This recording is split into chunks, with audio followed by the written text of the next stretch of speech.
It's Cash Color Cannabis, high level of conversation. Two very dark brothers on stage right now, man, with a dark background. Shout out to my man Dexter. Dexter was the first one to put me onto that. Was like, bro, we too dark to be on this dark ass background, brother. Can they see us? But I got my man, the Carolina King of Comedy in the building, OD ODell. What's up there? What's going on, man? I'm gonna act like you ain't mumble that last word up. What's going on? Yeah, I was.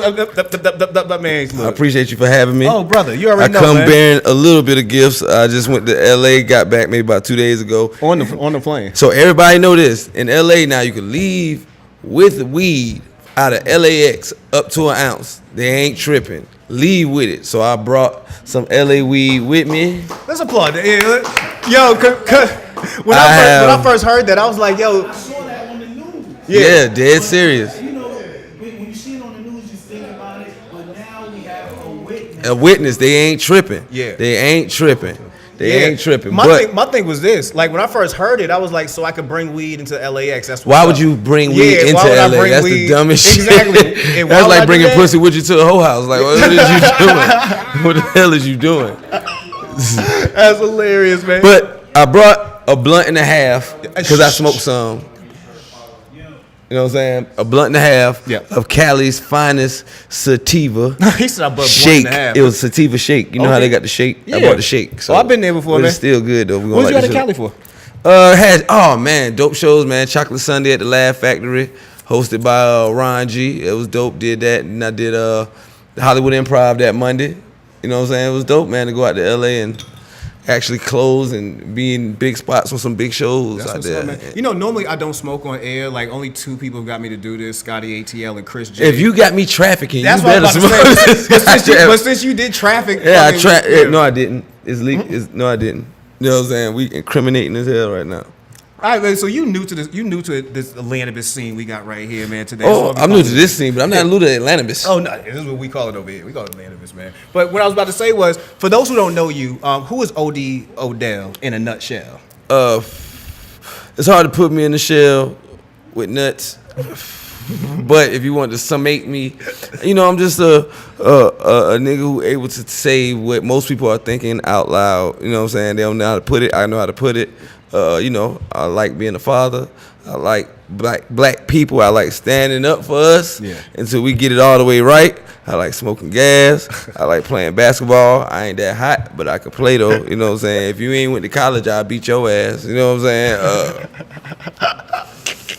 You funny. But I like writing though, man. I like writing. I got sitcoms, skits coming out, man. Short stories, movies, and shit. I used to really kind of hide my little writing, so I'm really excited about bringing that out. Yeah. I'm a host. Stand-up comedian, a hell of one, if I do say so, my motherfucking self. Man, look, you was part of a big reunion yesterday, man. Like, Make Me Laugh reunion just went down. That was awesome, man. Yeah. Like, oh man, I'm really blessed, man. Some people gotta appreciate what you got going on before you get some more shit. Yeah. You know what I'm saying? And I really, for me not to have the amount of money I don't, I live a real good life, bro. Like jet skis and shit. You know what I'm saying? Bro, smoke the bestest of gas and shit. You live in the hood nigga dream right now. I am living my best life. Like I'm living way outside my budget. But I swear to God, like, but I'm not. It's like I get granted shit that I could never pay for. You know what I'm saying? I went to LA, flew back to Atlanta to do a local show, and then flew back. I couldn't do that if I didn't fly for free. Is you serious? You know what I'm saying? Like, but it looks so good. The flex look so motherfucking. When you travel, that means you put that in the bag that's going the plane. You could check it as well. That's the least hassle would be. Yeah, that's what I would You know what I'm saying? Yeah, but carry on. I'm pretty sure they ain't tripping. Like, you know what I'm saying? It's your medicine, though. Yeah, that's how they got the law passed. If this is something medicinal for you, then we can't stop you from taking it with you. Let me tell you, that's now some G nope. shit. Okay. You don't have to have a car to go into dispensaries now. Oh hell no. You know, on the low, that car shit is some Florida shit. Yeah, on the low though, and I don't want to give nobody away, but we most certainly walked into we most certainly walked into a dispensary in LA with nobody's license, with nobody's shit.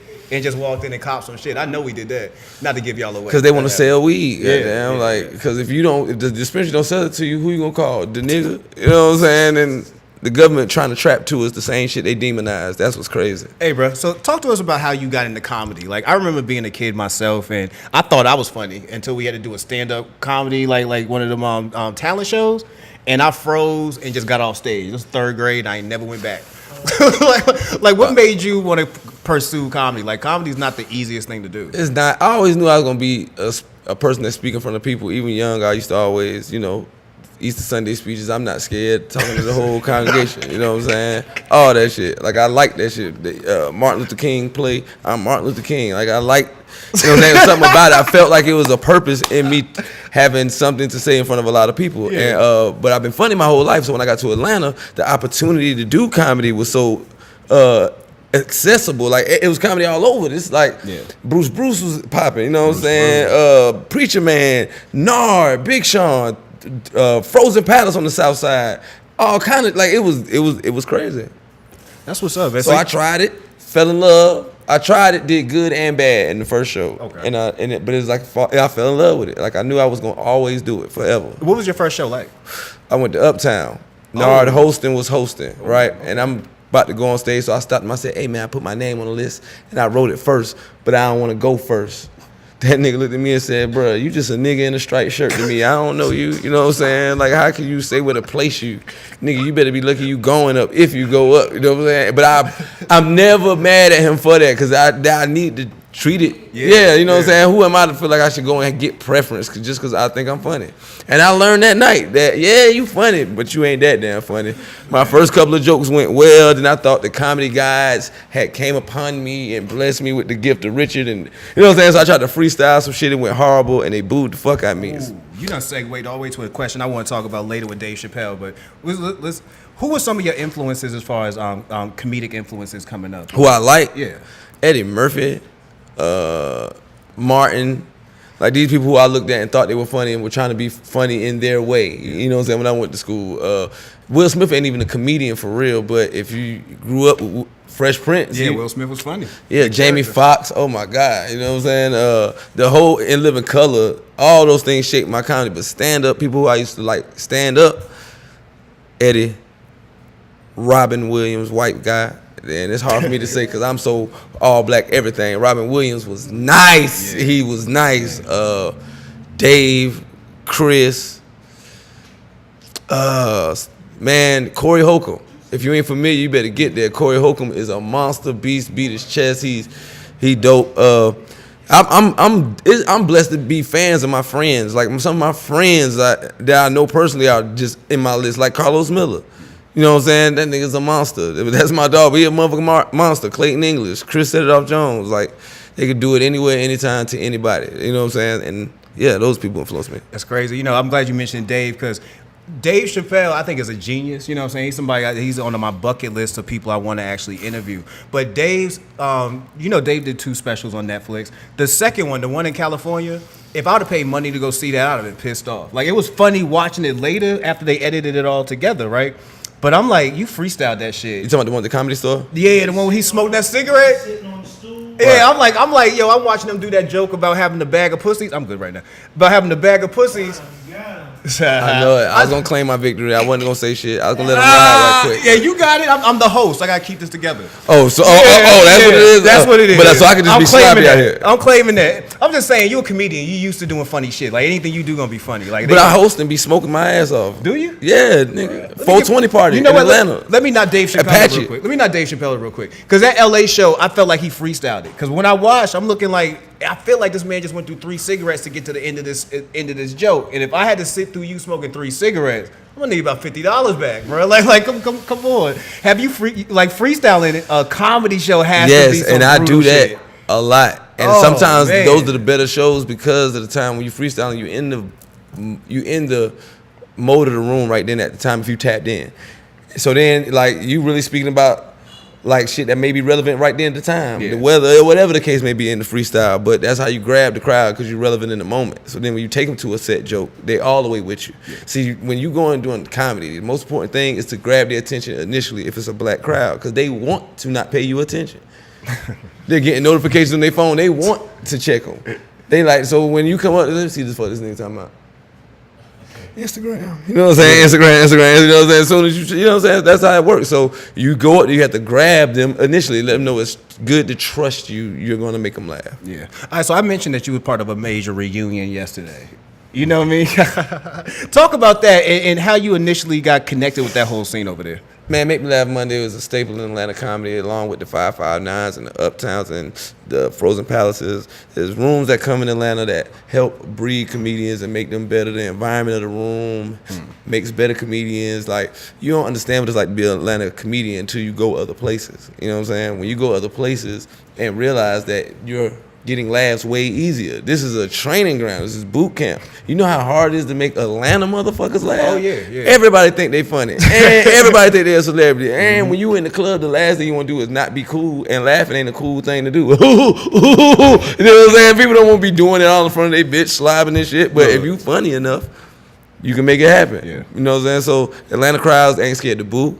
Atlanta crowds ain't scared to say fuck you, talk out loud, and that's what make beats comedians. So Make Me Laugh Monday was one of those type of rooms. Like, you go in there, you never know who's gonna be in there. Celebrities, Katt Williams came in there, Mike Epps did sets in there, and you in front of just people who just really do this shit, and people who don't give a fuck about you. So make me laugh. So that's why the name of the show was so dope, because it's really like a challenge. They challenge you to make them laugh, and it made me, I've got a chance to work out some of my best jokes there, so salute, man. It's a family, gang. Yeah, comedy's a serious thing when it comes to, and I'm saying this wrong. Comedy, you spoke about being a writer.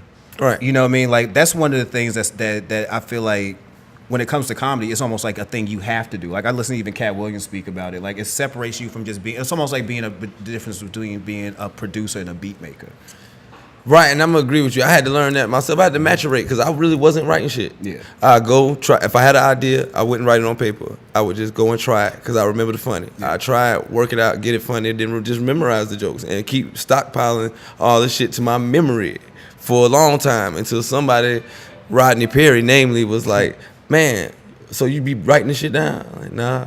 And he chastised me in a way that made me feel real stupid, like I'm just giving away shit. So yeah, I wrote it down. Now I'm like, man, I didn't know how much money it was. You know how much Netflix giving out deals, nigga? Bro. Man, Monique can complain all she want to, man. I don't give a good goddamn. I'm with you, Monique. You right, and I'm riding with you, but letting them offer me $25,000. I'm taking it. I don't give a fuck. I'm taking that shit. Let me tell you, yo, I thought Katt Williams made a good point about Monique and Netflix. Because prior to me seeing that Katt Williams thing, I had watched some more on Netflix. And I'm watching her special she had with Netflix, and I'm like, yo, you know, me and my wife was watching it, and I said to myself, I think she pre-filmed this.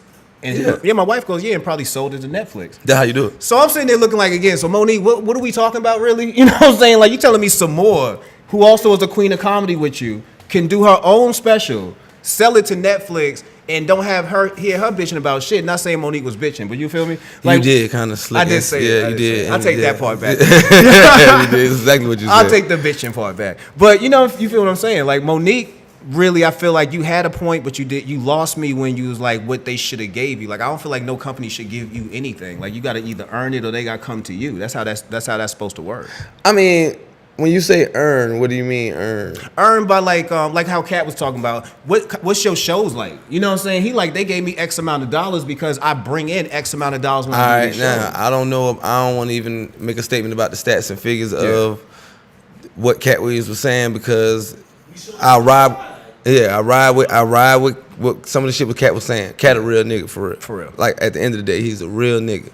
So when he talk, I always make sure I'm listening, regardless of how people talking against him, because it's shit that I'm not privy to, information I'm not privy to. So who can really say what he's lying about or what he's not? True. But Charlamagne the God did bring up tour numbers when he said, he sold 2.4 million, and if he did that would put him up there with the Beyonce. So I'm like, I know he ain't. You know what I'm saying? Like, I ain't like Katt Williams ain't Beyonce level, but he is accomplished, and you know what I'm saying. So I don't want to dispute that point. Either way, what I will say is,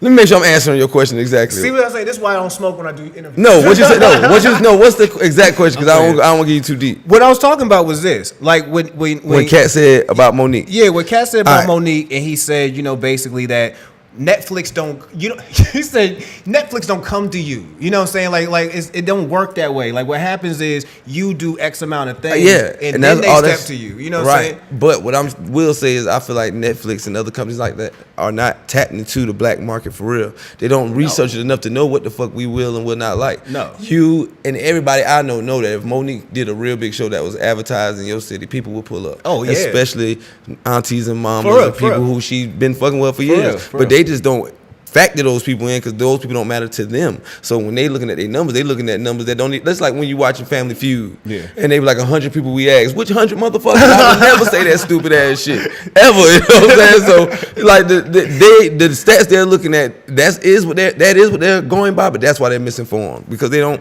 know what the fuck they talking about. Yeah. So that's what I will say. Yes, Katt, you right. They looking at numbers, but Netflix still wrong because they know what the fuck they talking about. You know what I'm saying? And Monique had every right to say, I know what I can do. I want more money. Nah, especially when she got all the numbers. Yeah. You saying it's about accomplishments. She got everything you can ask for a female comedian to have. And I feel you, but my argument was with Monique, and I'm gonna be brief with it.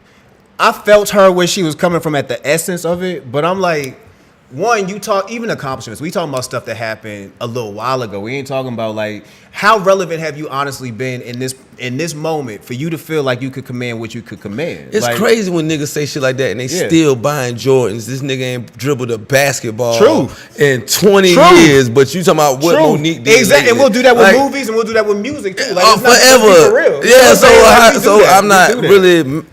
I can't subscribe to what have you done for me lately because what you've done is what got you the opportunity you've done. You built off what you've done. True. So how you gonna say that shit don't matter? That's because that shit don't matter. Give me $1 million then. Nobody never heard shit I so did. This You know what I'm saying? is where I would have went through it with it. What I would have went through was what Katt did, what Samora did. Like I'm just gonna like how I do with CashColorCannabis. Like before I let you decide my fate, I'm gonna create it. You know what I'm saying? Like I'm gonna do that first, and then we're gonna have this conversation about where you come into play in my life. And that's what the whole debate was about. See, people didn't know the point of what Monique was talking about. The only thing she was saying is you can't determine my value. Essence, that's she was all. right. You know what I'm saying? Essence, you saying I'm only worth this when I know I'm this, and everybody else trying to say, well, nah. If they say you this, then you gotta tell what the fuck. Yeah. Like if I say a joke costs $1 million, then bitch, It's $1 million. It's $1 million motherfucking dollars. Yeah. Lil Duval is Lil Duval on that same principle. He was telling people I'm charging an exorbitant amount for shows before it was popular. People like, how much?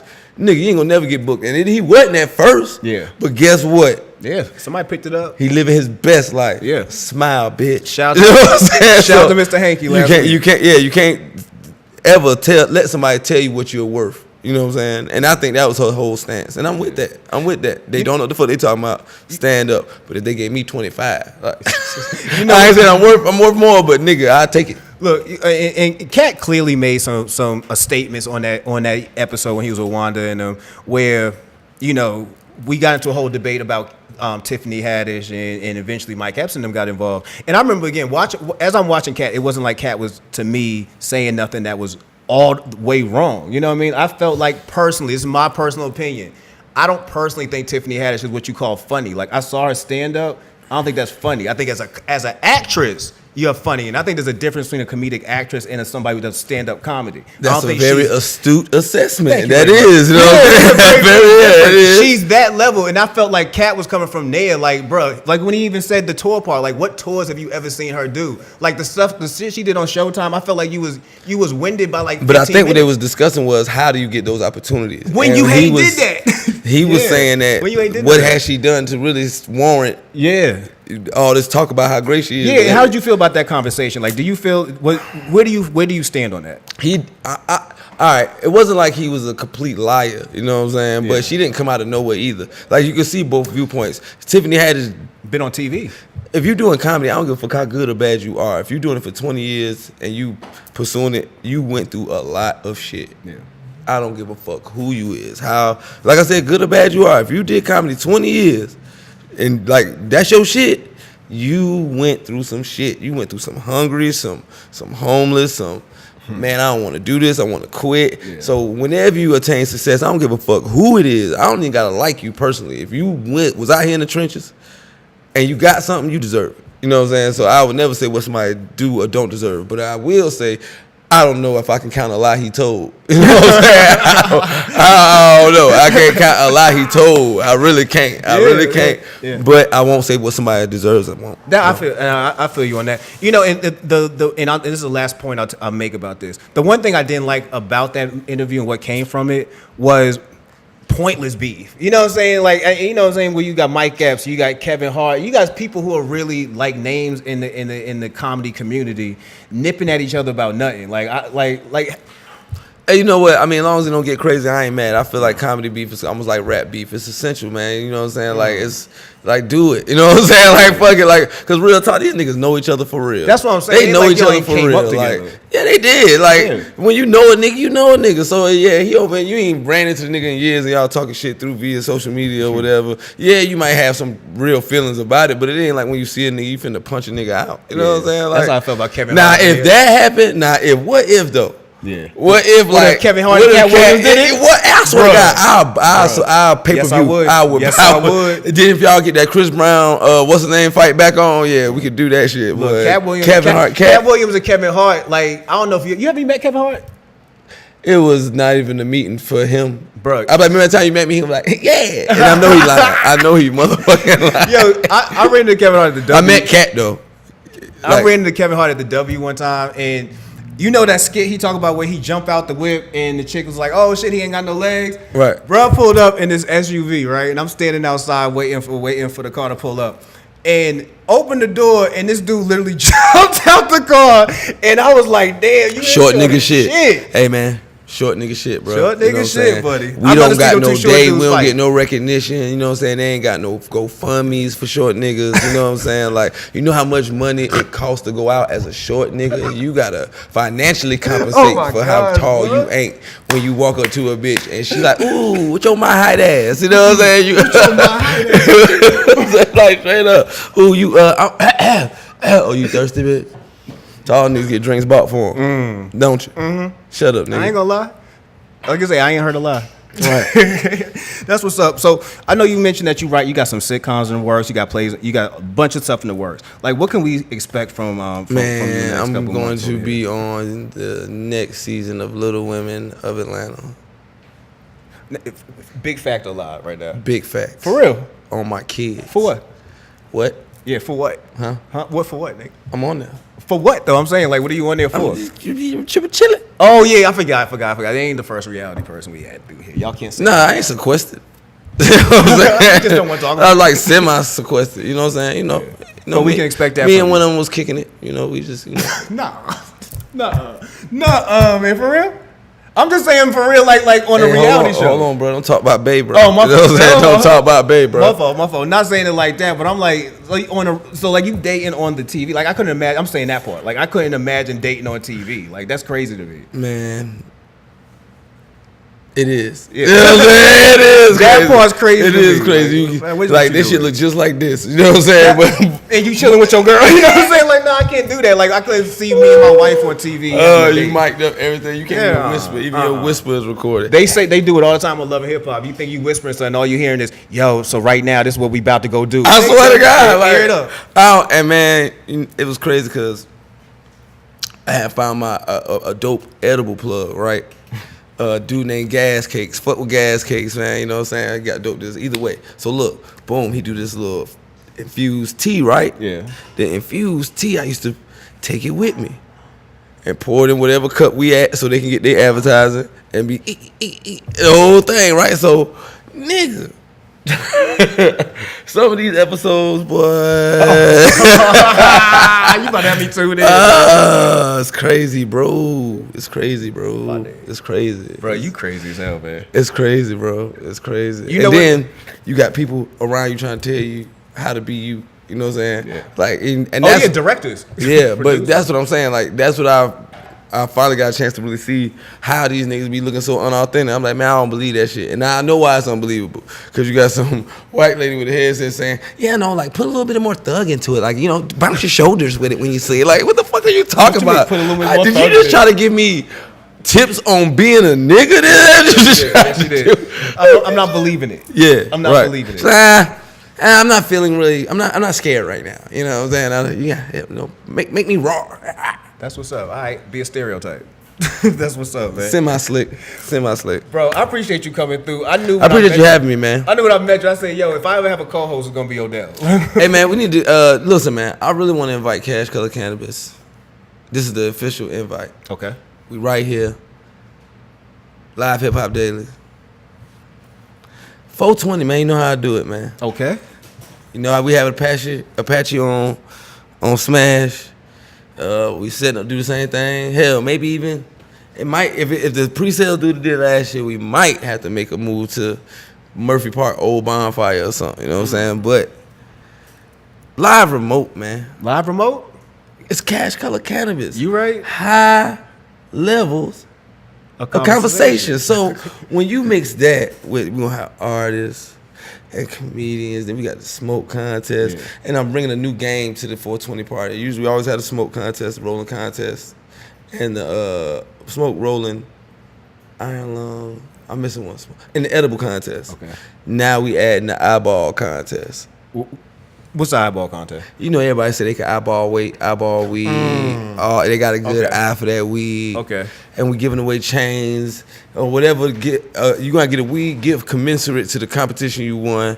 We're trying to get a can of butter maker for the edible winner. You know what I'm saying? Chains for the smokers or whatever. Gotcha. Or, you know what I'm saying? All kind of fly shit. Solid, man. Going out LA, get some sponsorship up. So got good weed coming on the way. I'm talking about the good shit. You know what I'm saying? I need my boy to be on TV, man. Man, Yeah, I need I'm going to be on TV. And I did something for VH2. I don't know. I did it. I swear to God, VH1 got another station, VH2. But when I got there, it didn't feel VH1-ish. It felt VH nigga. It felt very niggerish. But I hope they ain't lied. I hope I ain't plugging no shit that don't exist for real. Bro, They we trick gotta me. get him out of here, man. Yo, let everybody know where they can find you at online. Hey, man, how they can catch up with you. OD how they can get into ODell this at comedy. OD OD twice ELL. That's how you find me on social media. Every second Sunday, I'm at Apache Cafe in Atlanta, 64 3rd Street, ATL. Every 420, you can catch me at the same spot doing what we do. It's invitation only. You have to holler at somebody to get a puff pass to get in. If you don't got it, you ain't in. That's how that works. So do that. This Saturday, I'm at the Relapse, man. We doing a dope show with Make Me Laugh Media. You should pull up, man. We got Willie Lynch Jr., we got Gary Spain, we got Willie Mack. It's going down. I got every Tuesday I do Odell Tells Tuesday, where I tell a dope ass story because I had lived a crazy life. Tune into that Facebook fan page, OD Space Odell. Yes, every Monday at 640 West ATL. That's gonna start in 2 weeks. Every Monday you can pull up, get your dose of comedy. Yes, every Thursday at Infusions Hookah. Every Wednesday, excuse me, at Infusions Hookah in Marietta. Going down, so pull up. Hey, can I keep going? Or I need to stop? Oh, we about to stop. All right, cool. Yeah. All right, man. Well, just follow me for the rest of the shit. But I'm working, man. I'm telling you, we working. Bruh. I'm working, man. I'm working, bro. I'm telling you, bro. I am tired of shopping at Ross. I'm gonna fix appreciate this you shit. coming through tonight, man. You hilarious. Like I wish you much success. I definitely want you to come back in. I said it like if I ever had a co-host, it's gonna be this dude right here. This is the only cat I feel like I can go back and forth with. We about to light up again? Yeah. I got you. Let's do this. Yeah, but we gonna know. That's CashColorCannabis, a high level cannabis. High level conversation on Live Hip Hop Daily. We out. I'm so high.